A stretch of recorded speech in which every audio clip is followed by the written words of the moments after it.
नमस्कार, आप देख रहे हैं एनएमएफ न्यूज। आपके साथ मैं हूं भुवन शर्मा। उत्तर प्रदेश में एसआईआर के बाद आई ड्राफ्ट वोटर लिस्ट ने सियासत में हलचल जरूर पैदा कर दी है, लेकिन सवाल यह है कि हलचल सच्चाई से है या सियासी बेचैनी से। चुनाव आयोग की प्रक्रिया के बाद उत्तर प्रदेश में करीब 2 करोड़ 89 लाख नाम हटाए गए, जिसमें 46 लाख से ज्यादा मृत मतदाता, 2 करोड़ 17 लाख शिफ्टेड लोग यानी स्थानांतरित लोग और 25 लाख से ज्यादा डुप्लीकेट वोटर शामिल। आपको पूरी तस्वीर दिखाएंगे इस ड्राफ्ट लिस्ट की, क्या क्या और कहां-कहां क्या क्या तब्दीलियां हुई हैं और स्कैनिंग में क्या क्या सामने आया। यानी जिन नामों का कोई वजूद नहीं था, कोई अस्तित्व नहीं था, जो या तो इस दुनिया में नहीं थे या इस पते पर नहीं रहते थे या एक से ज्यादा जगह वोटर बन बैठे थे, उन्हें भी हटाया गया। उनकी भी साफ सफाई हुई है, कटाई छटाई हुई है।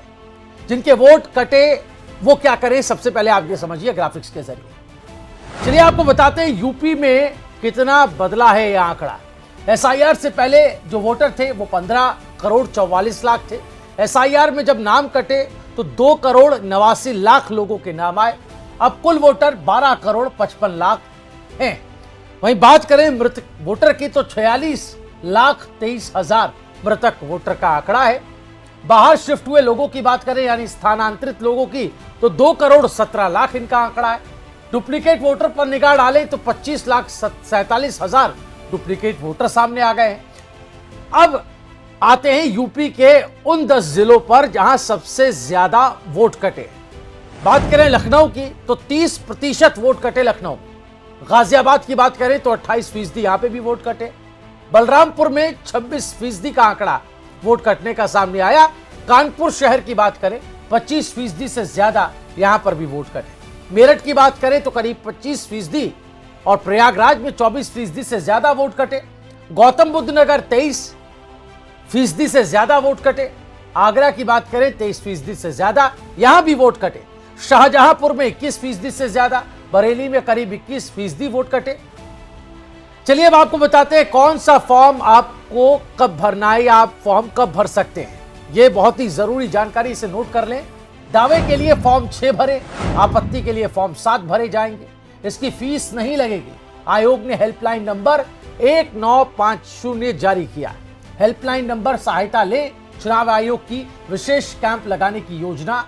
6 मार्च 2026 को अंतिम सूची जारी होगी। फॉर्म 6A, 7, 8 का भी आपके पास ऑप्शन है।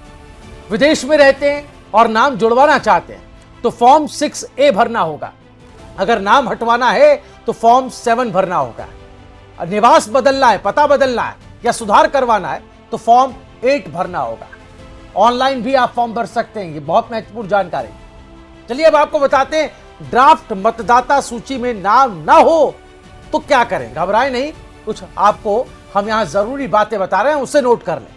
फॉर्म 6, इस फॉर्म को भरकर अपना आप नाम जुड़वा सकते हैं। नए मतदाताओं को भी फॉर्म 6 भरना होगा। हेल्पलाइन नंबर से मदद ले सकते हैं। अब ये जानकारी उन लोगों के लिए जो फर्स्ट टाइम वोटर हैं, उन्हें क्या करना है, उनके लिए भी हम जानकारी लेकर आए। युवा जो 1 जनवरी 2026 को 18 साल के हुए, फॉर्म 6 भरकर जमा करना होगा। अब तक 15,78,483 फॉर्म भरे गए। तो समझा आपने, ये पूरी जानकारी हमने आपको सिलसिलेवार तरीके से तफसील से बताई है। लेकिन उधर समाजवादी पार्टी सवाल उठा रही कि जिन शहरों में बीजेपी ज्यादा जीती वहां वोट क्यों ज्यादा कटे। तो सवाल पलटकर पूछा जाना चाहिए कि अगर वोट फर्जी थे, डुप्लीकेट थे, जैसा समाजवादी पार्टी कह रही है, या मृत थे तो उन्हें बने रहने दिया जाता क्या? क्या लोकतंत्र का मतलब यह है कि गलत वोटर सिर्फ इसलिए बना रहे क्योंकि उसने किसी पार्टी को फायदा पहुंचाया या उससे किसी पार्टी को फायदा होता रहा? सीएम योगी आदित्यनाथ की सरकार में चुनाव प्रक्रिया को पारदर्शी किया जा रहा है। निष्पक्ष और तकनीकी रूप से भी सशक्त करने का काम किया जा रहा है। अब इससे कुछ लोगों को अपच हो रही है तो फिर जनता सब जानती है। एसआईआर कोई नई कवायद नहीं है दोस्तों, बल्कि मतदाता सूची की वो शुद्धिकरण प्रक्रिया है जो हर लोकतांत्रिक व्यवस्था की बैकबोन होती है, रीढ़ होती है। और सबसे बड़ी बात, ये अंतिम सूची नहीं है, ये ड्राफ्ट लिस्ट है। ये एक मसौदा सूची है जिसे अभी तैयार किया गया है। हर नागरिक को अधिकार है 6 फरवरी तक दावा, आपत्ति दर्ज करे, दावा करे फॉर्म 6 और 7 भरने का और चुनाव आयोग की वेबसाइट पर अपने नाम की जांच करने का। तो फिर डर किस बात का है? दरअसल सवाल वोट कटने का नहीं है, सवाल उस राजनीति का है जो अव्यवस्था में अपनी जमीन ढूंढती है। योगी सरकार में साफ है कि ना तो तुष्टीकरण चलेगा, ना फर्जीवाड़ा और ना ही फर्जी वोट के सहारे सत्ता का सपना देखा जा सकेगा। यह कार्रवाई किसी पॉलिटिकल पार्टी के खिलाफ नहीं है, लोकतंत्र के फेवर में। और जो लोकतंत्र से डरता है, एक तरह से कहें कि वही पारदर्शिता पर सवाल उठाता है। तो एसआईआर की जो ड्राफ्ट लिस्ट सामने आई है वोटर उत्तर प्रदेश में, उस पर आपका क्या कुछ कहना है और आप एसआईआर को लेकर क्या राय रखते हैं? कमेंट जरूर कीजिएगा। वीडियो को ज्यादा से ज्यादा लोगों तक पहुंचाएं ताकि ज्यादा से ज्यादा लोग जागरूक हो सकें। यह जानकारी हर एक वोटर तक पहुंचना जरूरी है। इस वीडियो को शेयर करें। देखते रहिए एनएमएफ न्यूज। नमस्कार।